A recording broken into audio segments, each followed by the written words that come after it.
Oligui Nguema. Il était annoncé au Cameroun le 16 octobre.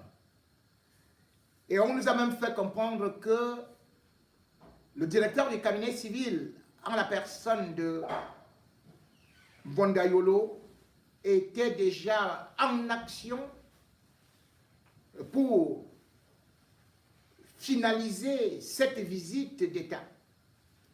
On nous a dit également que le directeur du protocole, Bukele, était ou faisait partie de l'opération. On nous a dit que tout était déjà bien réglé du côté du ministère des Affaires étrangères et que, enfin, il devait venir voir Paul Biya, son père. Grande a été notre surprise de voir que le chef d'État, ou plutôt le président de la transition au Gabon, s'est plutôt retrouvé chez un autre Paul Kagame, au Rwanda. Vous vous rendez compte? Au Rwanda. Le Cameroun, c'est à côté. Et le général Oligui Nguema a filé vers le Rwanda. Le Rwanda, à vol d'avion, c'est 2000 km, plus de 2300. En voiture ou en groupe, c'est 3960 km, donc 4000. Mais c'est là-bas où il est parti. Pour non seulement voir Paul Kagame, mais signer également certains accords avec le Rwanda.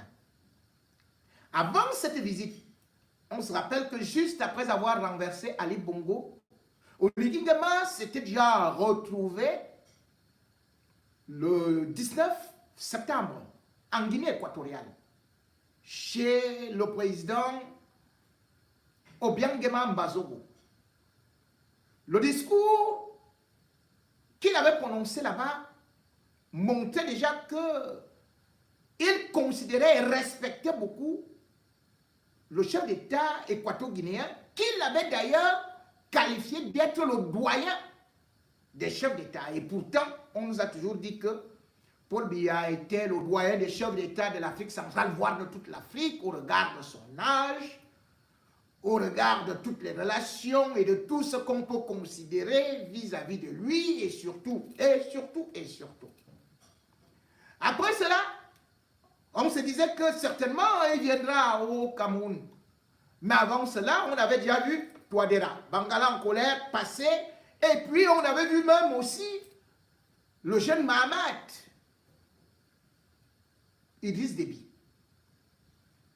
Puis il allait au Congo, chez Sassou Nguesso, le 1er octobre, où il était presque dans son village.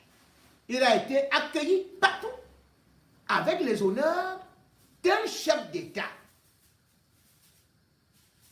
Cela veut dire quoi? Que non seulement la CEMAC, la CEAC, ou encore tous ceux-là qu'il est en train de rencontrer le considèrent comme un chef d'État, contrairement à Paul Biya, puisque Paul Biya était le premier président à condamner le coup d'État au Gabon. Juste après que Ali Bongo ait été renversé, eh bien, le porte-parole du gouvernement, ministre de la Communication, René Sadi, avait publié un communiqué le lendemain disant que le Cameroun condamne fermement le coup d'État qui est anticonstitutionnel et le Cameroun, presque comme un ultimatum, demandait le retour à l'ordre constitutionnel. Le Cameroun, souvent considéré comme un pays non aligné, avait donc pris les devants et avait d'ailleurs poussé Touadéra à faire un communiqué relatif ou bien engendrant la communauté économique des États de l'Afrique centrale pour dire exactement dans les mêmes termes que Paul Biya que, eh bien, oh là là, que justement, on condamnait ce coup d'État-là. Problème, ceux-là qui ont condamné, enfin, Paul Biya ayant condamné, les autres qui sont maintenant au niveau de l'Afrique centrale et même ailleurs, eux, ils se sont retournés. Et ils ont commencé plutôt à parler très bien avec celui qu'on qualifiait comme putschiste au Cameroun. Ils ont commencé à le recevoir avec le tapis rouge et ils ont commencé à l'embrasser. Ils ont commencé à signer des accords avec lui. Bref, c'est le Cameroun qui se retrouve presque isolé dans cette affaire, puisque même s'il va arriver en dernière position au Cameroun, eh bien, il aura déjà presque tout mis en place et son pouvoir aura été réconforté. Ce qui est surtout là, c'est que le général Oligui Nguema, lui également, sait très bien que le régime Biya avait rapidement ouvert une enquête contre lui et qu'on l'a même accusé que lui-même il pouvait monter, déstabiliser le Cameroun, puisque on a constaté, au regard des écoutes téléphoniques, qu'il était en communication avec certains officiers de l'armée camerounaise. Immédiatement d'ailleurs, Paul Biya avait dû faire un mouvement dans l'armée parce qu'il avait peur que ce qui s'est passé au Gabon ou qui s'était déjà passé au Niger ne vienne à se répliquer auprès de lui. Oligui Nguema n'est donc pas pour lui un homme de confiance. Oligui Nguema plutôt est un homme de menace, d'autant plus que Oligui Nguema lui-même fait partie du clan qu'on peut appeler les Fang ou alors les Ekambeti. Et d'ailleurs, il a beaucoup de racines au Cameroun.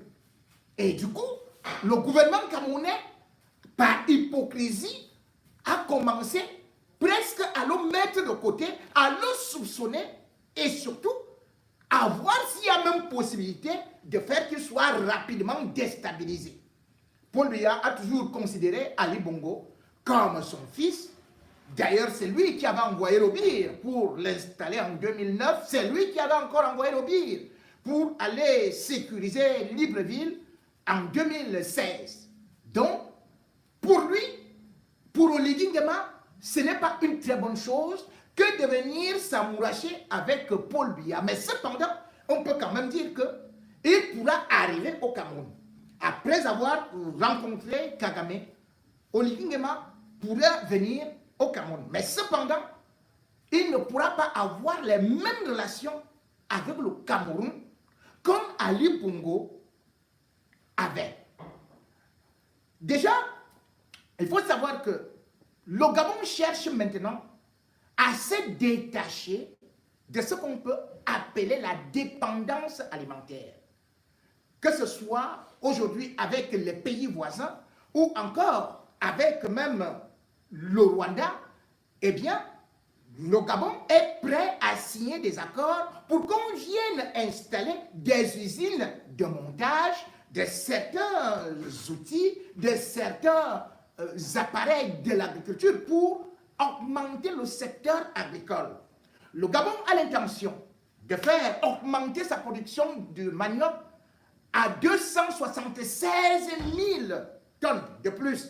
Le Gabon a l'intention aussi de ne plus dépendre du Cameroun en ce qui concerne des choses comme les oignons, des choses comme des tomates, et voudrait donc faire une large agriculture. Ces informations, et surtout, cela viendra aussi du fait que le Gabon va collaborer avec le Rwanda sur le plan de l'agriculture. Le Gabon également est en train de tout faire pour que, au niveau de la volaille, par exemple, 35 000 tonnes de poulet seront maintenant, enfin, c'est l'objectif du gouvernement pour que le Gabon ne puisse plus dépendre du Cameroun. Le Gabon donc a une politique qui vise absolument à couper ce qu'on peut appeler le cordon ombilical vital qui le lie au Cameroun. Quel que soit le cas, parce que le Gabon est conscient que rien que avec ce qu'on peut appeler l'importation de nourriture, le Gabon dépense 555 milliards. Or, le Gabon a des terres qui sont d'ailleurs fertiles. Et maintenant, Oligui Nguema, qui est venu avec un nouveau souffle, a compris que, première des choses, bam, il faut développer l'école. Deuxième des choses, l'agriculture. Et puis, couper absolument la dépendance avec le Cameroun. Pendant ce temps, bien évidemment, parce qu'il faut aussi savoir que Oligui Nguema voit aussi et sait très bien que Chantal Biya est une amie intime à Sylvia Bongo. Donc, il sait que venir voir Biya, ce n'est pas venir voir un père, c'est venir voir le père de l'autre. Et il ne pourrait pas dépendre de Biya, qui pourrait bien évidemment user du chantage à tout moment et faire de telle sorte que le Gabon soit asphyxié. Or, dans la nouvelle politique plutôt, c'est le Cameroun plutôt qui inquiète. Vous vous rendez compte? Le Cameroun est actuellement en train d'aller mendier du riz. Et avant de mendier du riz, le Cameroun dépend maintenant du Gabon en ce qui concerne l'huile de palme. C'est le Gabon qui demandait de l'huile de palme au Cameroun. Maintenant, le Cameroun importe 100 000 tonnes d'huile de palme par an au Gabon. Le Cameroun importe maintenant des denrées qui dépassent 5 milliards. Des denrées alimentaires du Gabon. Qui l'eût cru? Tous les Camerounais savaient que du temps d'Ayidjo et même pendant longtemps, les planteurs, tout venait du Cameroun. Aujourd'hui, on vous dit que le Cameroun importe l'huile du Gabon. Et le Cameroun bientôt va importer le manioc du Gabon. Le Cameroun va importer le riz du Gabon. Le Cameroun va importer le poisson du Gabon. Ne riez pas. Ne dites pas que je suis en train de délirer. Mais c'est une réalité. Est-ce que vous pouvez vous rendre compte que le Cameroun, actuellement, est en train de se féliciter que oui, nous allons demander, nous sommes partis supplier du riz à l'Inde. L'Inde doit fournir au Cameroun 190 000 tonnes de riz pour 4 mois. Et le ministre du Commerce est content de l'annoncer. Chaque année, le Cameroun importe le riz pour 250 milliards.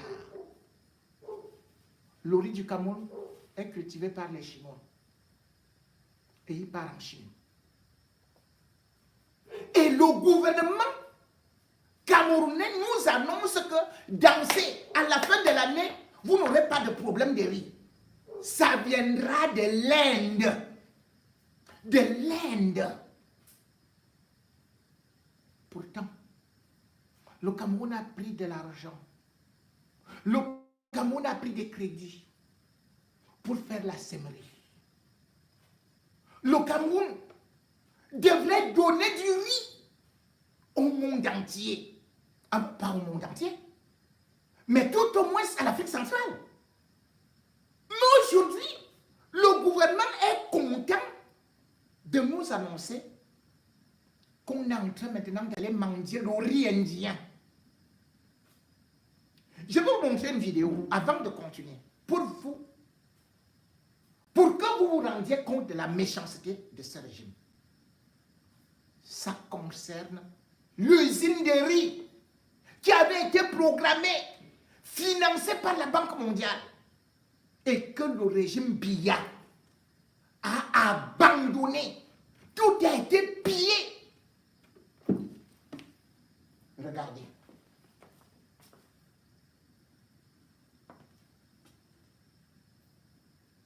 Vous allez voir. Rome. maman. C'est que j'y habité. Zurich vécu, Kinshasa vécu aussi, ouais. Non, je retourne y vivre la semaine prochaine. Non, j'ai vraiment vécu partout, quoi. C'était chambé. Home sweet home. Des pistolets complètement dingues, C'était pas là. Extract Insanity, Mad Mega Barrel, Nous allons partir sur la vidéo. Manic et le Motorized Ragefire. Laissez libre cours à votre rage. Non, j'ai vraiment vécu partout, quoi. C'était chambé. Home sweet home. Et je vous disais donc avant que la vidéo ne vienne, vous allez vous rendre compte que nous sommes dans un pays où vous abandonnez une usine qui a été construite, qui a été Ici, vous équipée. apercevez, nous sommes à la Regardez ça. Soderim. À La Sanchou. Soderim de Sancho. Ici, vous apercevez les bureaux du personnel. Plus loin, au fond, vous pouvez apercevoir le logement qui était construit pour héberger les employés.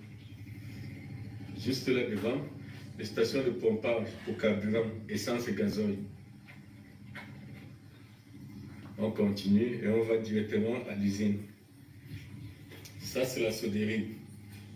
Une structure créée par Idio qui avait le potentiel de permettre au Cameroun d'avoir une autosuffisance alimentaire pour la consommation du riz.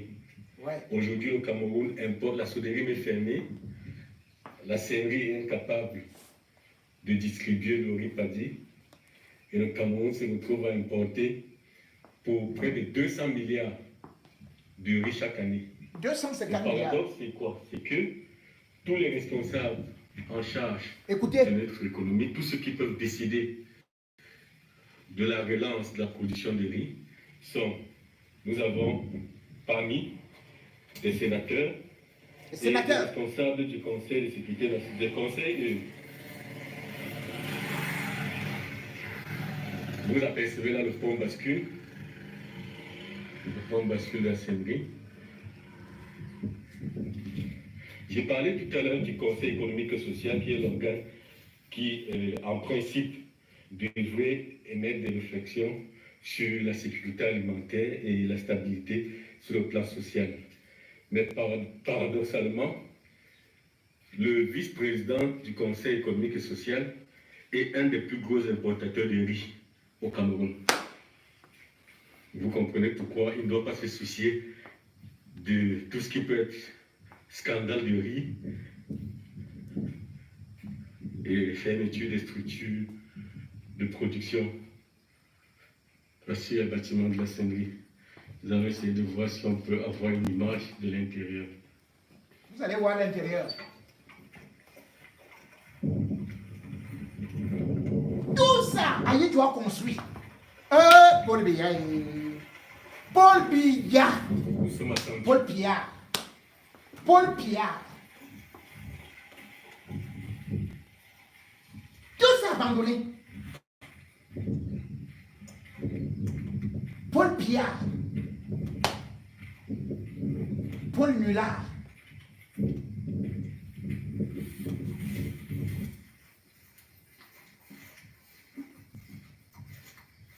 Usine de riz.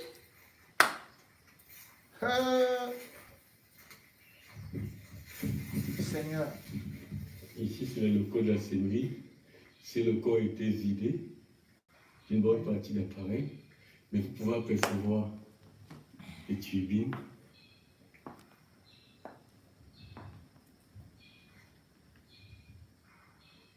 La vétusté des installations.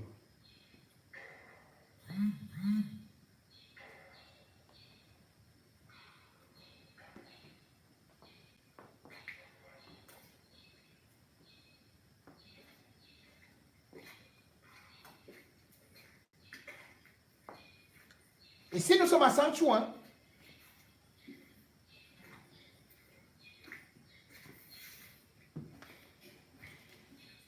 Bienvenue à la Soderim.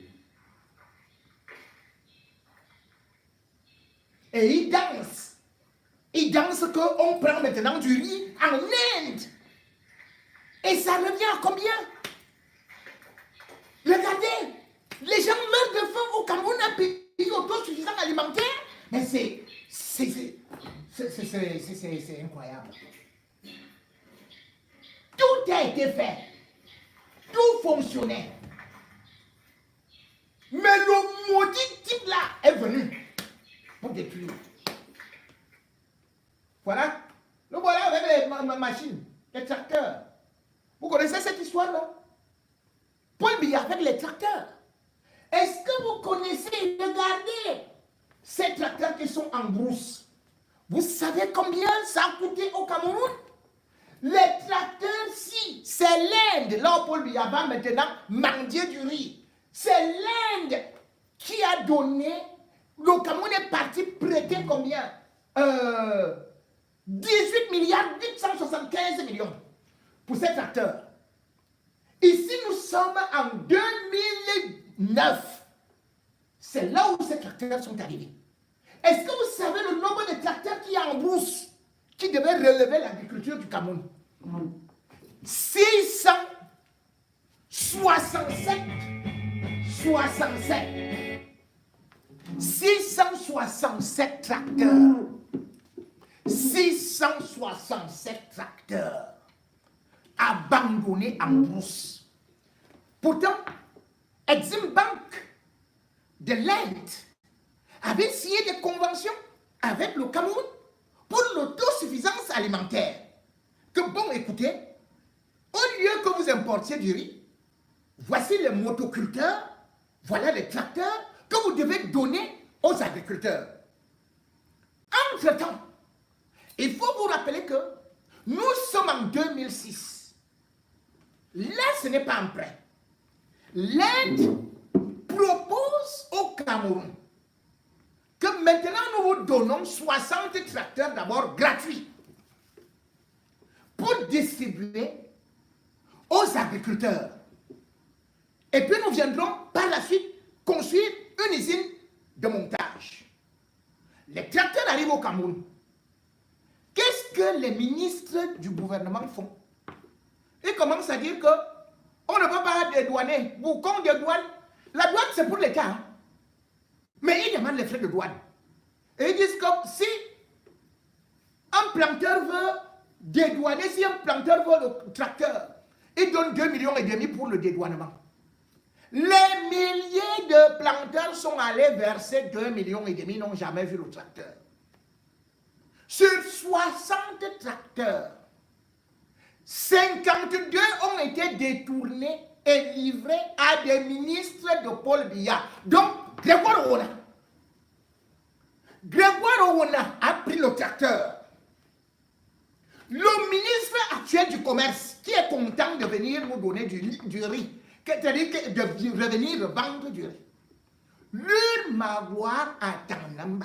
Je dis bien lui. Et il a détourné 2 tracteurs. 2. Lorsque l'affaire a éclaté, comme d'habitude, Paul Biya a dit, c'est grave, allez, on va faire une enquête.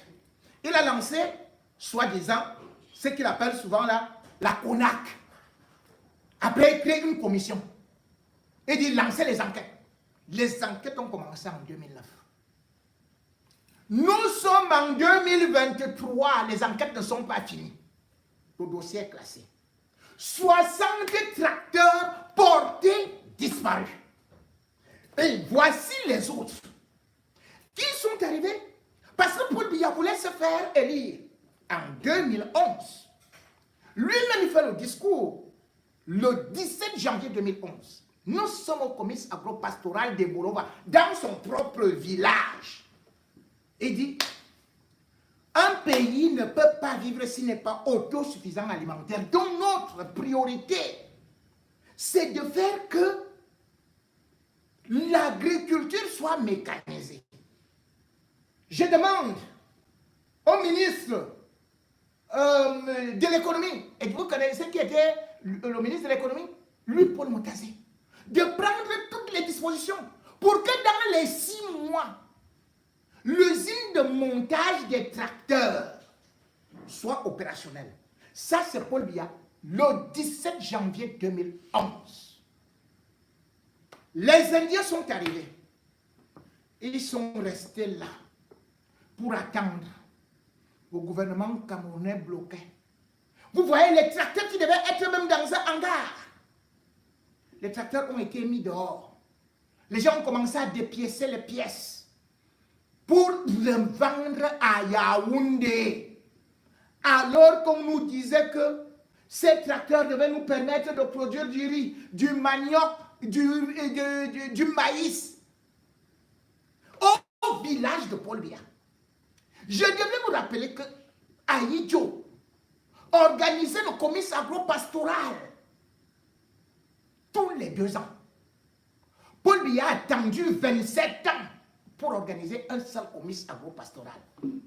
Voilà pourquoi, vous voyez, vous arrivez au marché, vous ne pouvez plus acheter un plantain, vous ne pouvez plus acheter un manioc. Et les Gabonais ont compris que Paul Biya va seulement vendre, les cultivateurs camerounais qui n'ont pas, qui ne bénéficient pas de l'agriculture mécanisée, ils courent vers le Gabon pour livrer la nourriture. Le Gabon maintenant, lui est en train de miser sur la construction des usines que Paul Biya est incapable de construire.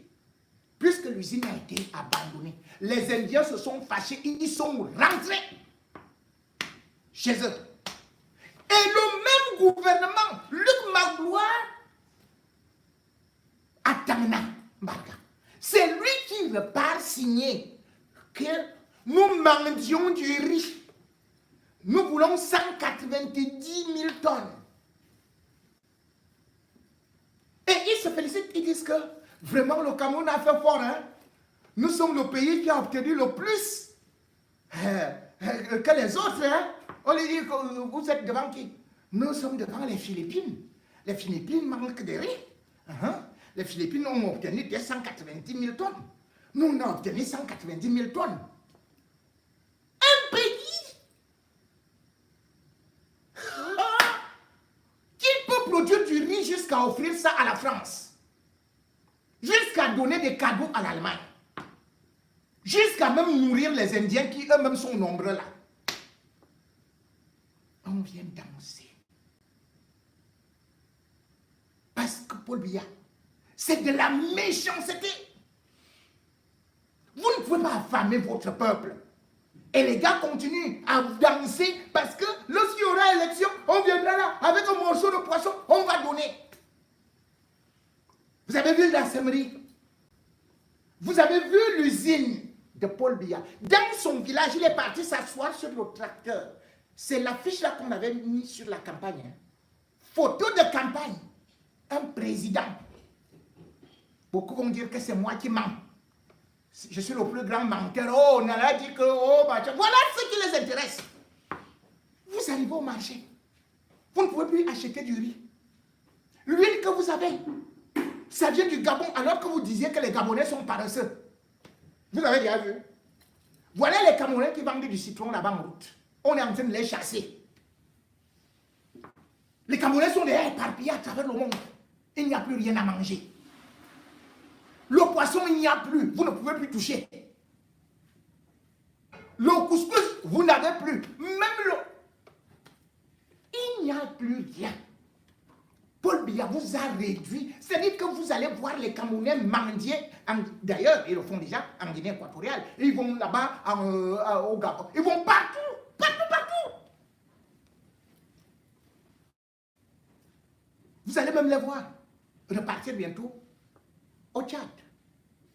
Parce que même le Tchad là, il risque bientôt de dépasser le Cameroun.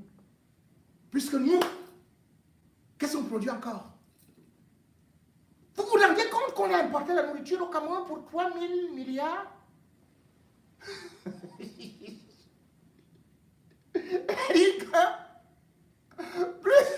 La moitié d'un budget, plus de la moitié du budget d'un pays. Vous importez la nourriture. La farine, on importe. Alors qu'on aurait bien pu écraser notre manioc. On aurait pu écraser notre maïs. Paul Biya, c'est un zéro. C'est un zéro. Rond. J'ai dit rond, allez lui dire. J'ai dit rond, le père là, c'est un feignant à jamais. C'est un méchant. Pendant ce temps, ils sont en train de calculer. À la fin de l'année, là, ils vont sortir 2 milliards avec mon Goulouba. Et ils vont sortir, ils sont en train de se préparer. Aller acheter le champagne en France pour 2 milliards. Et vous mangez quoi? Qui peut encore au Cameroun manger 3 repas si ce n'est un grand voleur? Un pays qui n'a pas d'autosuffisance alimentaire, alors qu'il y avait les mis de vivre, il y avait le crédit agricole.